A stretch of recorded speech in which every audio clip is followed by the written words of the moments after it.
Assalamualaikum warahmatullahi wabarakatuh. Okey, untuk kelas kita hari ini, cikgu akan mengajar kat kamu mengenai Tamadun Huang Ho. Tamadun Huang Ho ni salah satu topik daripada silibus tingkatan 4 yang keluar dalam soalan percubaan negeri-negeri pada tahun 2020 ni. Jadi, cikgu akan ajar kamu mengenai Tamadun Huang Ho secara lebih detail supaya kamu tahu tentang skop soalan mengenai Tamadun Huang Ho, sama ada soalan objektif, struktur ataupun esei. Okey, kita mulakan. Tamadun Huang Ho, bermula di lembah Sungai Huang Ho. Bermula di lembah Sungai Huang Ho. Atau dikenali juga sebagai Sungai Kuning. Kenapa Sungai Huang Ho dikenali juga sebagai Sungai Kuning? Kerana lumpur di kawasan sekitar Sungai Huang Ho itu berwarna kuning, menyebabkan bila air sungai itu mengalir, maka air sungai itu juga turut berwarna kuning. Sungai Huang Ho ni adalah sungai yang kedua terpanjang di China, sebab sungai yang terpanjang di China adalah Sungai Yangtze.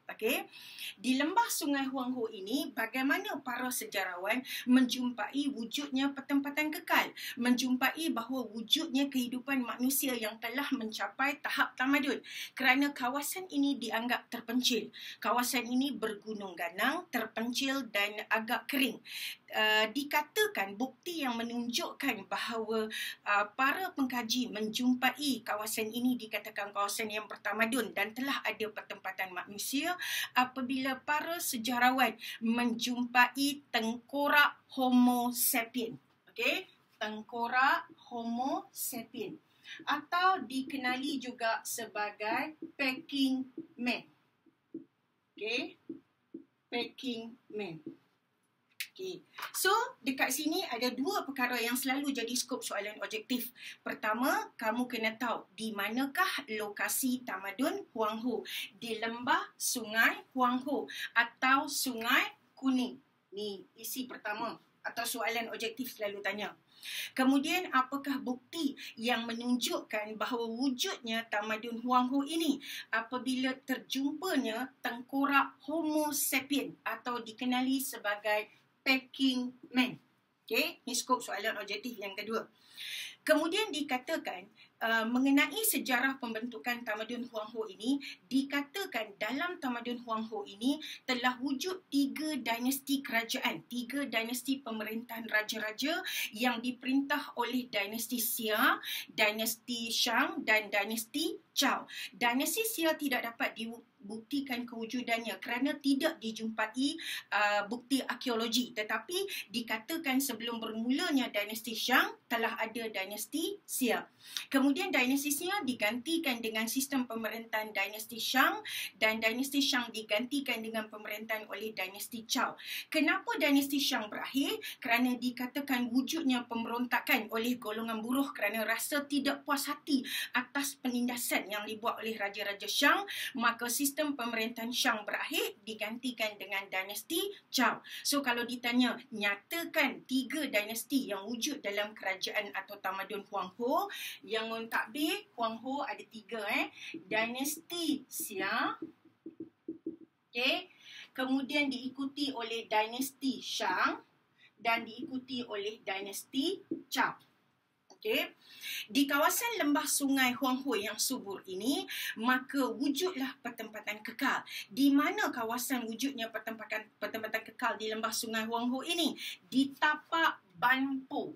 Di tapak Banpo inilah lahirnya pertempatan kekal yang membentuk negara kota ataupun bandar. Antara negara kota yang terkenal dalam Tamadun Huang Ho adalah negara kota atau bandar Anyang. Yang kedua ialah Loyang.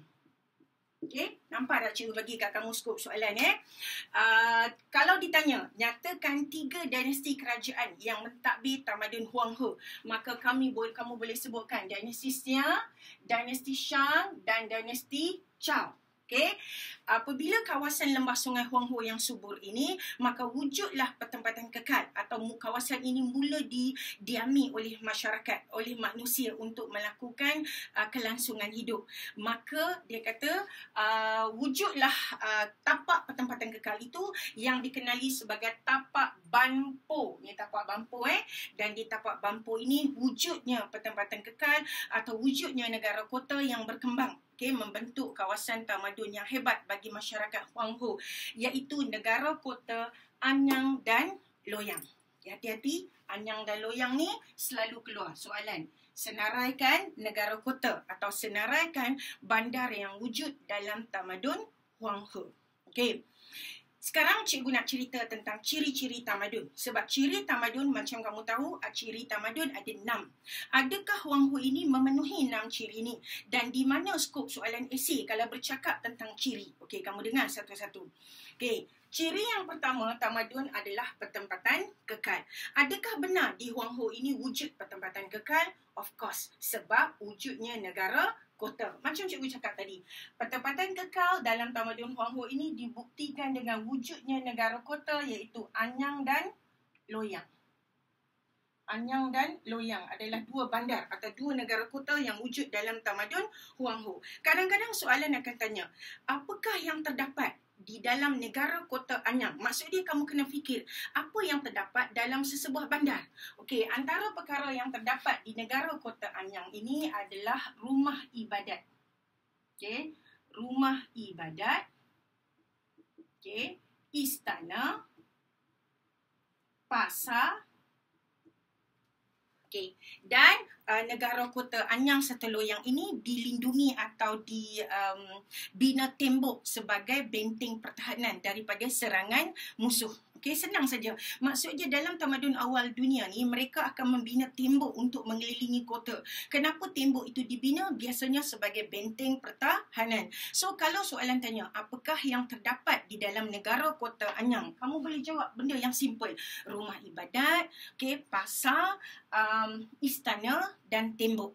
Tembok biasanya digunakan sebagai benteng pertahanan. Ini skop soalan objektif. Okey. Kemudian sistem pemerintahan. Kita tengok ciri yang kedua iaitu sistem pemerintahan. Hati-hati, sistem pemerintahan ni selalu keluar soalan esei. So kamu tandakan start sebab ni selalu keluar esei. Bincangkan mengenai sistem pemerintahan dinasti Shang dan dinasti Zhou. Dia tak suruh bincang tentang dinasti Xia sebab dinasti Xia ni tidak dapat dibuktikan secara bukti arkeologi. So that's why soalan pun tak akan keluar tentang dinasti Xia. So dia akan rujuk sistem pemerintahan ni kepada dinasti Shang dan dinasti Xia. Okey, kamu ceritakan. Sistem pemerintahan dalam tamadun Huanghe ini berbentuk sistem pemerintahan beraja ataupun sistem pemerintahan bentuk monarki sebab diperintah oleh raja-raja keturunan Shang dan raja-raja dari keturunan Zhou. Ceritakan satu-satu. At least kamu ingat 3 isi penting mengenai dinasti Shang dan 3 isi penting mengenai dinasti Zhou. So, kamu dah boleh rangkumkan satu esei mengenai sistem pemerintahan yang bernilai 6 markah. Okey? Kamu tengok macam ni. Dalam dinasti Shang, okey, sistem pemerintahan Shang, mereka mengatakan raja-raja Shang mendapat mandat dari Tuhan. Maksud dia, mereka mendapat kuasa dari Tuhan untuk mentadbir, untuk menguruskan hal rakyat di dalam tamadun Huanghe. Maksud dia, raja-raja ini diberi kuasa oleh Tuhan untuk mentadbir rakyat di daerah Huanghe itu. Dan dikatakan, jika raja itu berlaku baik, maka negara itu akan makmur. Rakyat akan hidup dengan sejahtera. Dan jika raja berlaku zalim, maka kerajaan dia akan runtuh. So, mereka percaya bahawa melalui mandat dari Tuhan, raja-raja Shang ini telah dimurkai oleh Tuhan kerana bersikap zalim. Dan sebab itulah dinasti Shang berakhir dan digantikan dengan dinasti Zhou. So, kamu kena terangkan apa maksud mandat dari Tuhan ni. Mandat dari Tuhan maksud dia kuasa yang diberi oleh Tuhan kepada dinasti Shang untuk mentadbir Huanghe. Tetapi kuasa ini telah disalah pakai apabila ada raja-raja dinasti Shang telah bersikap zalim kepada rakyat. Okey. Menurut sistem pemerintahan Shang, dia kata jika raja tu mati, sistem pemerintahan akan digantikan. Okey, sistem pemerintahan akan digantikan oleh anak lelaki ataupun saudara lelaki. Saudara lelaki.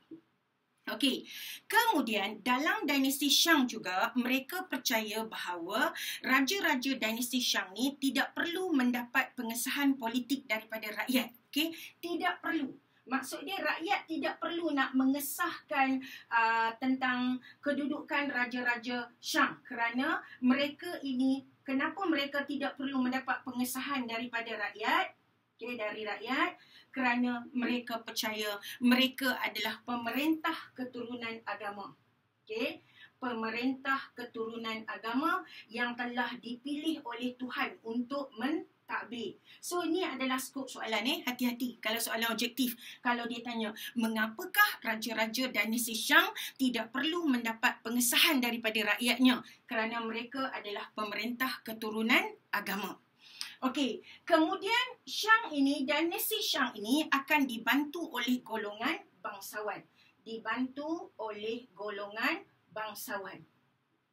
Dan golongan bangsawan ini akan diberi hak untuk mengutip cukai. Okey, mengutip cukai. So cukuplah kalau kamu ingat banyak ni tentang isi pemerintahan Shang. Nampak Raja-Raja Shang percaya mereka mendapat mandat dari Tuhan. Terangkan apa maksud mandat dari Tuhan. Okey, kemudian sistem pemerintahan pemerintahan Shang ialah jika raja mati maka akan digantikan dengan anak lelaki atau saudara lelaki. Raja-Raja Shang juga tidak perlu mendapat pengesahan politik daripada rakyat. Kenapa? Sebab mereka percaya mereka adalah pemerintah keturunan agama. Okey, kemudian Raja-Raja Shang ini dibantu oleh golongan bangsawan, golongan pembesar yang terdiri daripada bangsawan. Bangsawan tu siapa? Bangsawan tu merujuk kepada golongan pembesar yang keturunan dia memang kaya, menduduki strata sosial yang hebat dalam sesebuah masyarakat. So, dan golongan bangsawan ini berhak untuk mengutip cukai. Kamu pecahkan isi, kamu jangan sambungkan ke semua. Ini nama dibantu oleh golongan bangsawan. Titik dekat sini dah satu markah. Kemudian golongan bangsawan ini berhak untuk mengutip cukai. Markah yang lain. Pecahkan isi untuk buat satu ayat. Okey, kita tengok pula sistem pemerintahan untuk dinasti Chow. Okey, bagi dinasti Chow, okey, raja-raja membahagikan wilayah. Okey, membahagikan wilayah. Raja-raja Chow bahagikan wilayah kepada pembesar.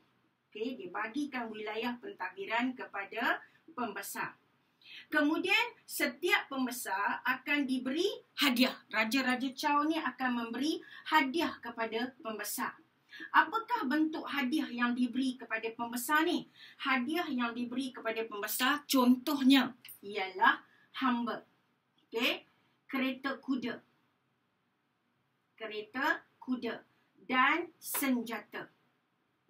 Okey, sebagai balasan apa yang pembesar perlu bagi kepada Raja-Raja Chow setelah Raja Chow ini memberi hadiah kepada mereka, maka pembesar perlu untuk menunjukkan taat setia. Okey, menunjuk pembesar perlu, cikgu tulis dekat sini Pembesar, okey, dia perlu untuk memberi taat setia dan menyediakan kerahan tenaga. Maksudnya jika Raja-Raja Chow memerlukan tenaga untuk berperang, maka pembesar dalam dinasti Chow perlu menyediakan kerahan tenaga kepada raja. Kenapa raja ini sanggup beri hadiah kepada pembesar? Untuk mengikat ketaatan pembesar, untuk make sure pembesar tu very loyal to them. Maka dia bagi hadiah seperti hamba, kereta kuda dan senjata. Sebagai timbal balas, pembesar tu perlu menunjukkan taat setia dan perlu menyediakan kerahan tenaga jika diminta oleh raja. Nampak Ini adalah skop soalan esei bagi tamadun Huang Ho. Okey, ciri yang seterusnya pula kita tengok ciri yang seterusnya pula bagi tamadun Huang Ho adalah pengkhususan kerja. Yang keempat ialah pengkhususan kerja. Okey, dalam tamadun Huang Ho, Cikgu baru buat ciri yang keempat, ciri yang ketiga, pengkhususan kerja. Dalam tamadun Huang Ho wujudnya pelbagai bentuk kerja, okey. Contohnya ada yang jadi artisan, ada yang jadi tentera, ada yang jadi bangsawan, ada yang jadi pendeta. Wujudnya pengkhususan kerja. Tetapi yang selalu keluar skop soalan ni ada dibagi tahu tentang golongan artisan, okey. Pengkhususan kerja, ada yang jadi tentera, okay. Ada yang jadi artisan, ada yang jadi petani. Okay. Mengenai artisan ni, dia selalu keluar soalan objektif. Okay. Dia akan tanya, apakah peranan golongan artisan dalam tamadun Huang Ho? Artisan penting dalam tamadun Huang Ho sebab mereka menghasilkan teknologi gangsa. Kenapa gangsa penting dalam tamadun Huang Ho? Gangsa ini penting untuk tamadun Huang Ho kerana gangsa diperlukan untuk membuat senjata, okay, membuat hiasan pada kereta kuda dan membuat perisai. So, teknologi gangsa ni penting. That's why golongan artisan antara golongan rakyat yang mengkhususkan pekerjaan tu sangat penting kepada tamadun Huang Ho. Okey, kemudian kita tengok pula organisasi sosial. Maksud dia susun lapis masyarakat. Organisasi sosial. Ciri yang keempat, organisasi sosial. Okey, dalam tamadun Huang Ho, sama macam tamadun awal yang lain, organisasi sosial dia berbentuk piramid, iaitu di peringkat paling atas adalah raja-raja yang terdiri daripada raja dinasti Shang dan Zhao. Kemudian diikuti oleh golongan pembesar. Dia macam ni Di atas ni adalah golongan raja. Okey, di bawah ni adalah golongan pembesar. Lapisan ketiga adalah rakyat. Dan lapisan keempat ialah hamba. Okey, biasanya soalan akan tanya tentang hamba.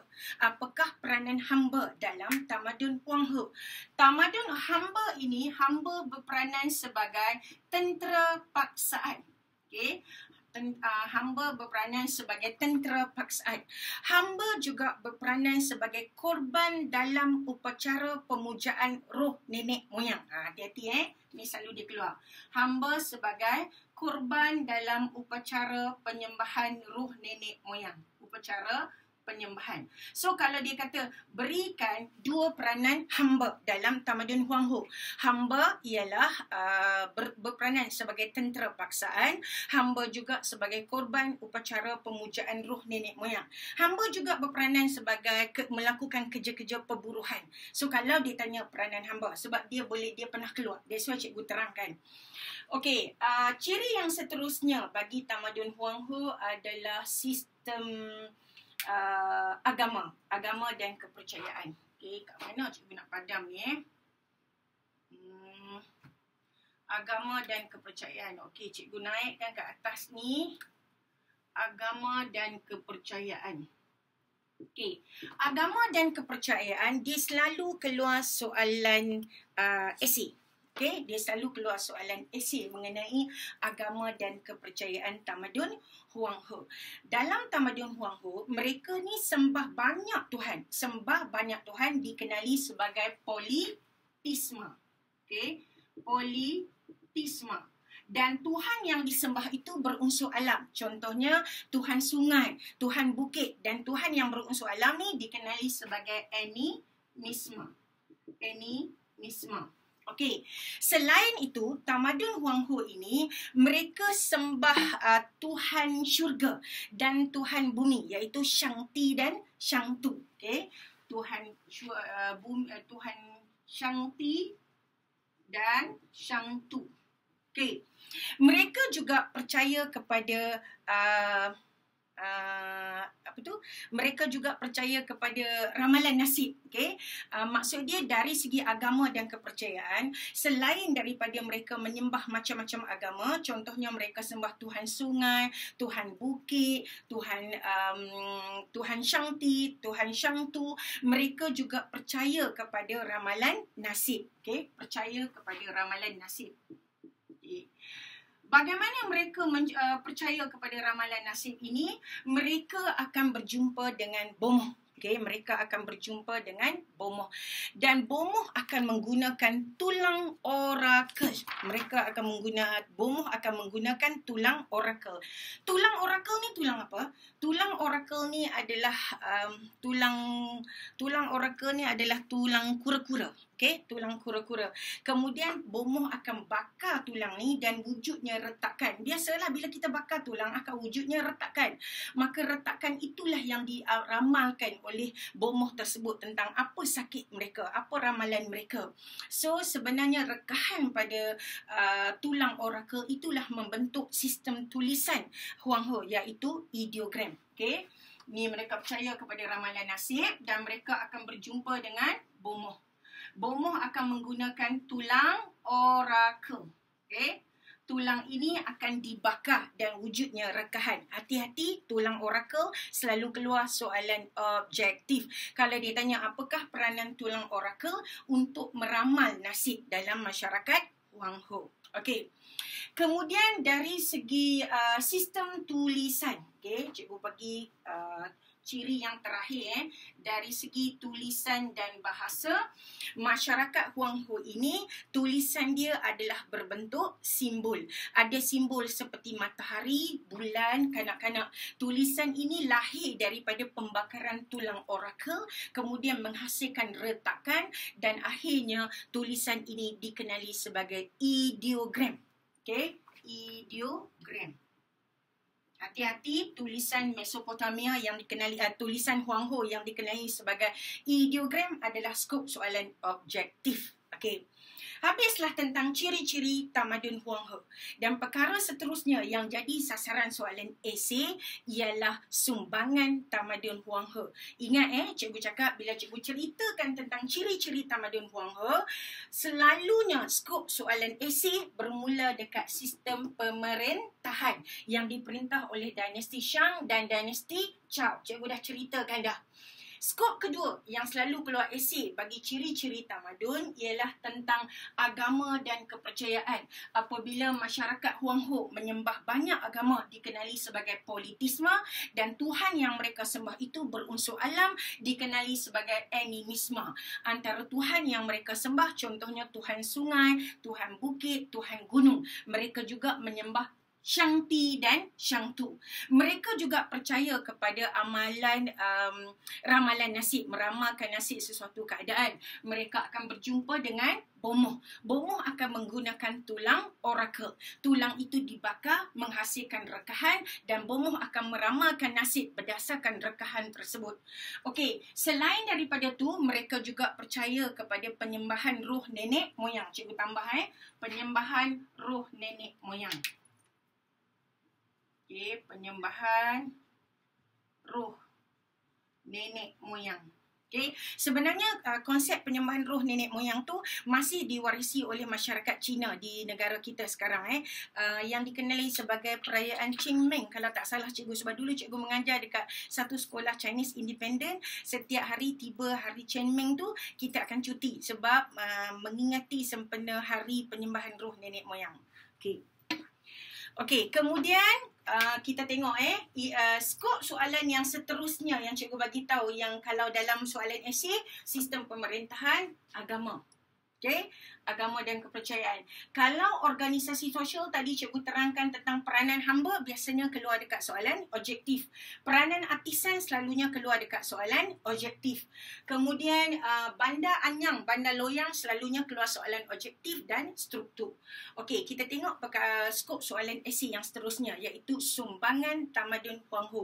Cikgu kena padamkan ni. Okey, sumbangan tamadun Huang He. Okey, boleh? Kita tengok pula sumbangan tamadun Huang He.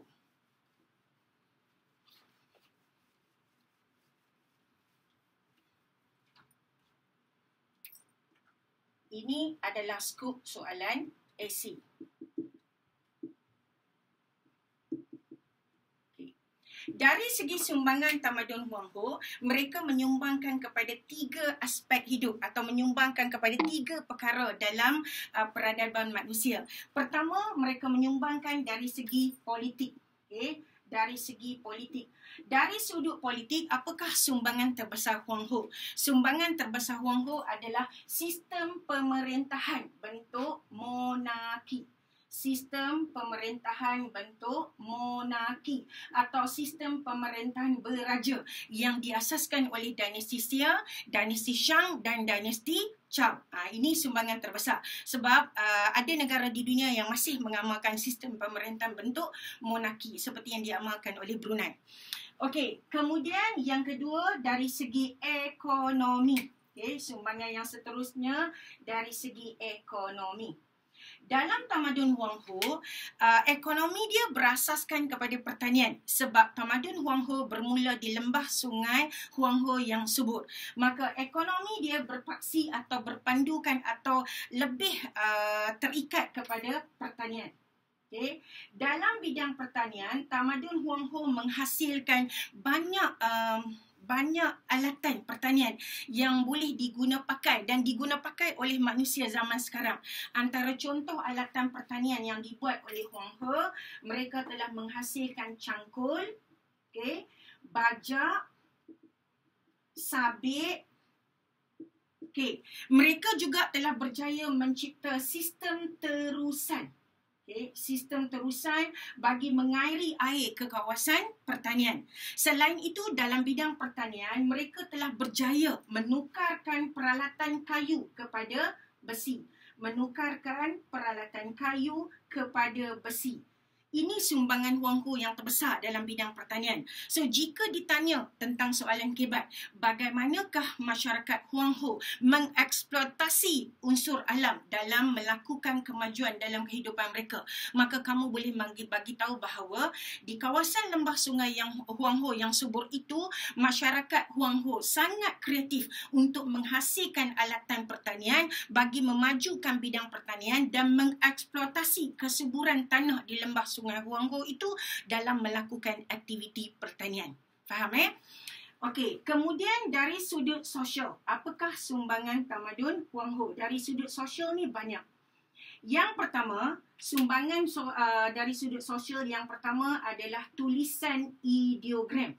Tulisan ideogram ini atau tulisan berbentuk simbol ini telah dikembangkan sehingga ke Jepun dan Korea. Okey. Jepun dan Korea. Sebab tu kalau kamu tengok tulisan orang Jepun dan tulisan orang Korea sekarang, dia seakan-akan macam tulisan orang Cina.